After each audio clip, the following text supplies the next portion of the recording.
9 तारीख से लेकर 15 तारीख तक फिलर फॉर्म पे स्कॉलरशिप प्रोग्राम आयोजित किया जा रहा है, जहां पर आप लोग यूजी और पीजी के स्कोर के आधार पर फिलर फॉर्म पे 90 से लेकर 50% तक स्कॉलरशिप का फायदा उठा सकते हैं। सीट लिमिटेड है, ऑफर लिमिटेड है, तो अभी ज्वाइन कीजिए और अपना कोर्स बाय कीजिए। हाय गाइस एवरीवन, कैसे हो? मैं हैरी आप सभी का फिलर फॉर्म पर स्वागत करता हूं। मैं फिलर फॉर्म पर इकोनॉमिक्स की फैकल्टी हूं। तो मैं आज आप सभी के लिए एक बहुत ही बेहतरीन और शानदार वीडियोस लेके आया हूं, जिसमें मैं आपको बताऊंगा कि अभी आपके पास बहुत कम टाइम है। उस बहुत कम टाइम में अपन कैसे जेआरएफ कर सकते हो। मतलब एक स्मार्ट स्टडी के थ्रू ही आपको अब जेआरएफ करनी पड़ेगी, क्योंकि आपके पास लगभग मैक्सिमम से मैक्सिमम 15 से 20 दिन है। तो एक आप लोग देखते हो कि हम हार्ड वर्क करके या फिर बहुत ज़्यादा मेहनत करके जेआरएफ करेंगे, वो थोड़ा काफ़ी डिफिकल्ट हो जाएगा। लेकिन हार्ड वर्क का वैसे तो कोई तोड़ नहीं है, लेकिन अगर आप हार्ड वर्क के साथ स्मार्ट वर्क करते हो तो आप जेआरएफ कर सकते हो। तो देखो, सबसे पहले इकोनॉमिक्स का आप सभी को पता है कि सिलेबस है कि 10 यूनिट में डिवाइडेड है। तो आई थिंक सभी के पास सिलेबस तो होगा। तो इसमें अपन को देखो, ये सिलेबस देखा जाए तो काफ़ी बहुत लंबा है। तो आपको क्या करना है कि सबसे पहले तो ये आपके पास 10 यूनिट है। 10 यूनिट में ये करना है कि कौन सी यूनिट आपके एग्जाम पॉइंट ऑफ व्यू से सबसे ज़्यादा इंपॉर्टेंट है, यानी कि हर बार उसमें एग्जाम में सबसे ज़्यादा क्वेश्चन आते हैं। तो जैसे इसमें माइक्रो इकोनॉमिक्स हो गया, मैक्रो इकोनॉमिक्स हो गया, इसमें हर बार पर यूनिट से कम 10 से 15 क्वेश्चन आते हैं। फिर स्टैटिक्स और इकोनोमेट्रिक्स, इसमें क्या होते हैं 5 से 7 क्वेश्चन, मतलब दोनों के मिला के 10 क्वेश्चन इसमें से आते हैं। फिर इंटरनेशनल ट्रेड हो गया, उसमें क्या होता है कि 7 से 8 क्वेश्चन इसमें से भी आ जाते हैं। और उसके बाद एनवायरनमेंट एंड डेमोग्राफी, तो इसमें ये देखना है कि लास्ट बार एनवायरनमेंट के कौन कौन से क्वेश्चन आए थे और डेमोग्राफी में कौन कौन से क्वेश्चन आए थे। जैसे डेमोग्राफी में ये है कि लास्ट 2 से 3 अटेम्प्ट हुआ था ना, उसमें लाइफ टेबल के बारे में क्वेश्चन नहीं आया था। तो इस बार आपको ये ध्यान रखना है कि लाइफ टेबल से आपको क्वेश्चन करके जाना। ऐसा टॉपिक हर एक यूनिट में देखो कि इंपॉर्टेंट है, लेकिन लास्ट 2 अटेम्प्ट में नहीं आया, तो वो आपके लिए काफ़ी इंपॉर्टेंट है।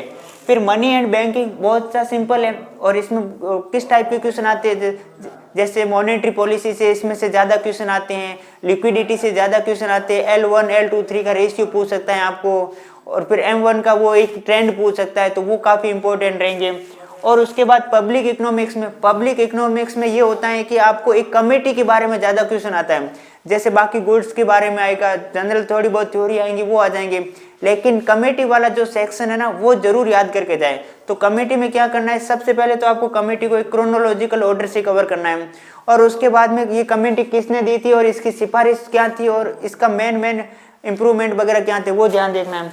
और फिर इंडियन इकोनॉमी, अगर आप इकोनॉमिक्स में जेआरएफ करना चाह रहे हो तो ये आपके लिए अभी जस्ट लेटेस्ट 2 से 3 एग्जाम हुए थे, उसमें इंडियन इकोनॉमी एक रीढ़ की हड्डी के तौर पर काम करता, तो इस काफ़ी इंपॉर्टेंट क्वेश्चन आएगा। और फिर डेवलपमेंट में 5 से 7 क्वेश्चन आते हैं। ये तो आपने क्या करिए, सबसे पहले सिलेबस का मोस्ट टॉपिक आपने कलेक्ट कर लिया, और उसको फिर क्या करना है आपको, अब 20 दिन में आपको ये करना है कि सबसे पहले आपको पीवाईक्यू पेपर निकालना है।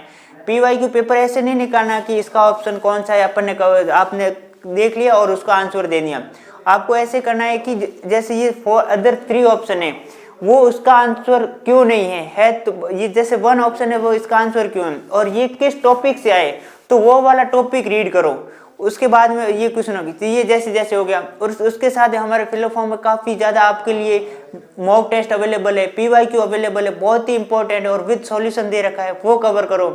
तो मतलब अभी ये करना है कि सबसे पहले आपको पीवाईक्यू देना है, और ज़्यादा से ज़्यादा आपको रिवीजन करना है, और टेस्ट आप दे रहे हो, एमसीक्यू दे रहे हो, उसको अदर से रिलेट करो कि ये लास्ट में एग्जाम ये आया था, अब की बार कहाँ से आ सकता है, तो वो आपके लिए इम्पोर्टेंट है। और फिलर फॉर्म पे आपको बहुत ही शानदार तरीके से अपलोड कर रखे हैं, मॉक टेस्ट वगैरह सब अच्छे से दें।